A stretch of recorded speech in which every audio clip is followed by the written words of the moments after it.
സങ്കീർത്തനങ്ങൾ 85.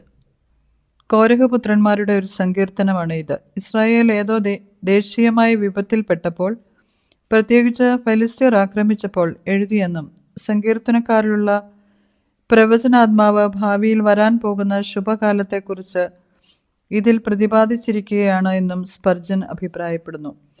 യഹൂദ ജനത്തിൻ്റെ ഭാവിയിലുള്ള യഥാസ്ഥാനത്തെ പ്രകീർത്തിച്ച് ഒരു സ്തോത്ര അർപ്പണമായി ഈ സങ്കീർത്തനത്തെ കണക്കാക്കേണ്ടതാണ്.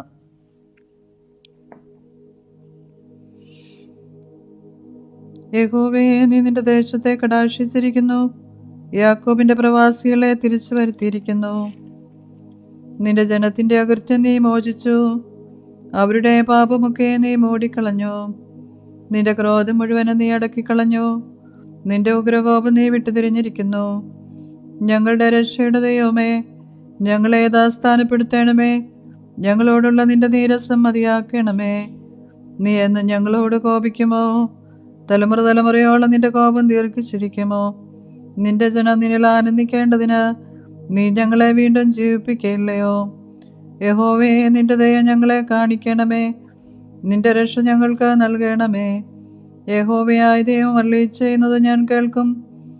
അവർ ഭവിഷ്യത്തിലേക്ക് വീണ്ടും തിരിയാതിരിക്കേണ്ടതിന് അവൻ തൻ്റെ ജനത്തോടും തൻ്റെ ഭക്തന്മാരോടും സമാധാനമരുളും. തിരുമഹത്വം നമ്മുടെ ദേശത്തിൽ വസിക്കേണ്ടതിന് അവൻ്റെ രക്ഷ അവൻ്റെ ഭക്തന്മാരോട് അടുത്തിരിക്കുന്നു. നിശ്ചയം ദയയും വിശ്വസ്തതയും തമ്മിൽ എതിരേറ്റിരിക്കുന്നു, നീതിയും സമാധാനവും തമ്മിൽ ചുംബിച്ചിരിക്കുന്നു. വിശ്വസ്തത ഭൂമിയിൽ നിന്ന് മുളയ്ക്കുന്നു, നീതി സ്വർഗത്തിൽ നിന്ന് നോക്കുന്നു. യഹോവ നന്മ നൽകുകയും നമ്മുടെ ദേശം വിളതരികയും ചെയ്യും.